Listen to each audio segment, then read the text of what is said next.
What's going on, Port fans? Welcome back to another video on my channel, and today we're going to be previewing the 2020 AFL season for Port Adelaide in some interesting circumstances that are about to take place throughout the year. So let's get straight into it and see what this year holds for the Port Adelaide Footy Club.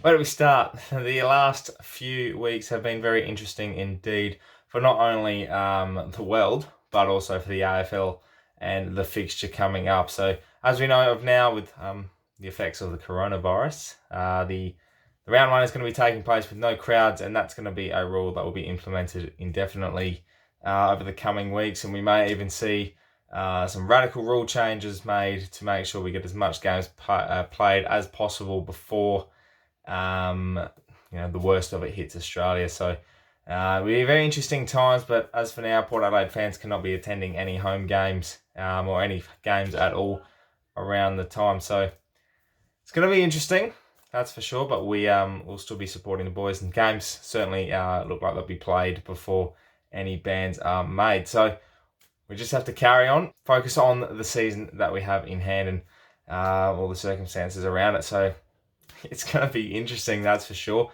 And it's weird previewing a season that you don't really know what it holds. There's so many external factors that are going to affect the season just on clubs and the AFL.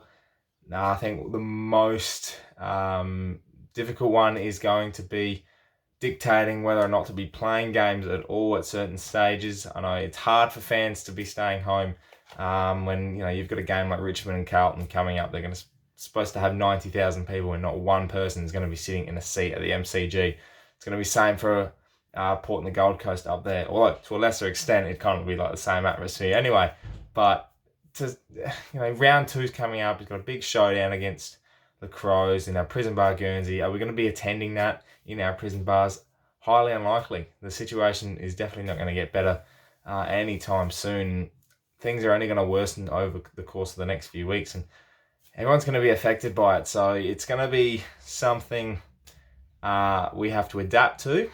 And I think over the course of the year, I think we will to a certain extent. But footy's just not going to be the same this year. And especially for Port Adelaide when it's 150 years. And that's the main thing about the 2020 season. The 150 years is going to put so much effort into the celebrations of past years, past games, players, achievements, premierships. Everything is going to be culminated into 1 year. And unfortunately, we're not going to be able to celebrate it the same way that we're expecting to, with big crowds at big games and wearing Guernseys and representing our football club for the past 150 years of history. It's just not going to be the same. But there's still footy to be played, and we're still going to have to carry on with it, even though it's going to be not as exciting or not as fun as what we'd like as fans. So focusing purely on the football for 2020, Port Adelaide is certainly in a position where it's going to be stagnant.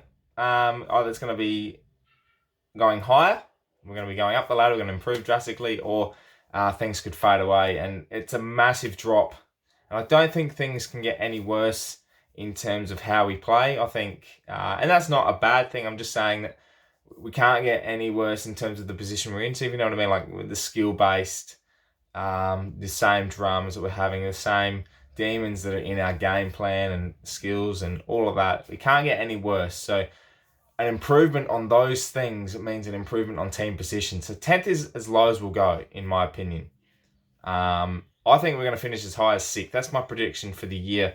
And with these factors I'm about to mention, it's certainly going to be an easier look to be positive than it is going to be negative. I'll start with Charlie Dixon. Looks fit, looks healthy, looks ready to go. He slimmed down. He was fantastic in the Marsh series. He was marking footies. He was kicking straight. He was just doing all these things.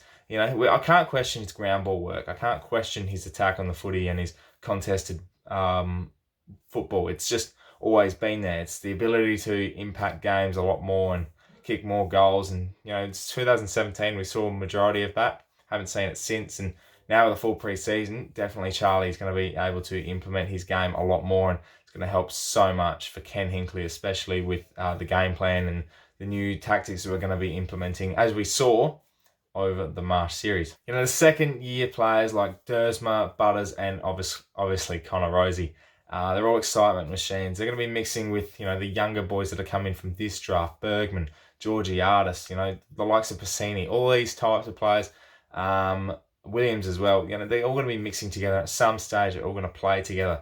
I think Connor Rosie especially is going to be one to watch again, playing more of a midfield role. Butters and Dersma will play their normal roles, and they're just exceptional at doing that, and they'll continue to be excitement machines, and they look like they've taken the next step already. So positive signs for them, and it'll just be a matter of how far can they carry the team from their position. I think they'll do a wonderful job.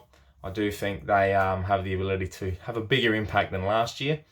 And if you mix that as well with some of the key players that are moving around, like Robbie Gray, Travis Boak, Justin Westhoff, those types of players that have been around for a while now, if they're going to take the next step again, like Travis Boak, if he continues his form from 2019 to 2020, automatically the midfield is just a better place to be. And if Connor's moving into there, you got Dan Houston, who's going to become a full-time midfielder in 2020. He looks exceptional in the Marsh series, and now with him being able to play in that midfield role and help out, the likes of Boak, help out the likes of Rockcliffe. They just need to take that next step, and he's going to be able to do that in a better position and provide more of a skill set than he did on the half-back line.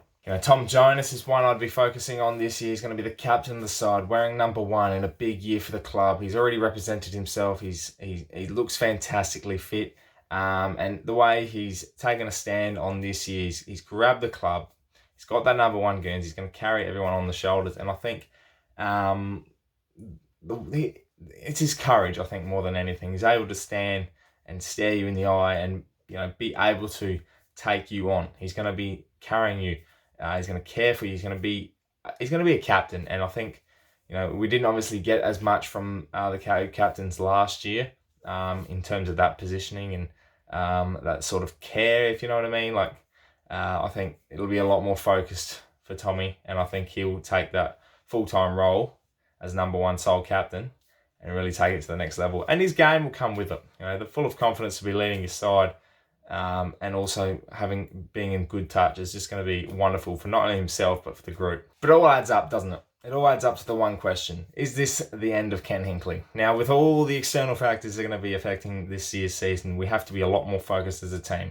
We're going to have to be able to make sure we're picking out the wins. We're going to have to be taking everything we can and putting our head over the ball and being 110%, because even though there's going to be external factors like the coronavirus and etc. affecting the season, at the end of the day, there's still contracts, there's still games to be played, and there's still a goal to be targeted and to be hit, and that's to make finals, win a final, possibly win a premiership. That's our target, taking out the 2020 flag, and that's everyone's target and that's everyone's focus, even though all these external factors are going to be affecting. But the end of Ken, that's the big question. Whatever happens for this season, it's going to be a big question. It's going to be something that will be lingering throughout the whole time that we're playing footy. And I think, who knows? Who knows what's going to happen there? But it's certainly one question to be keeping on your mind. I'm sure every fan is going to have it. I'm sure every coach is going to have it. Everyone around the club's going to have it. And at least they're straightforward. Koshi's straightforward. Kenny's straightforward. They know where the target is. They know what they have to meet. And if they do it, then they're successful. I think for Port Adelaide, the main focus, and obviously if these changes, rule changes are made, the 5 games in 3 weeks, businesses starting to be implemented, then a 4-1 start is probably the perfect getaway for Port.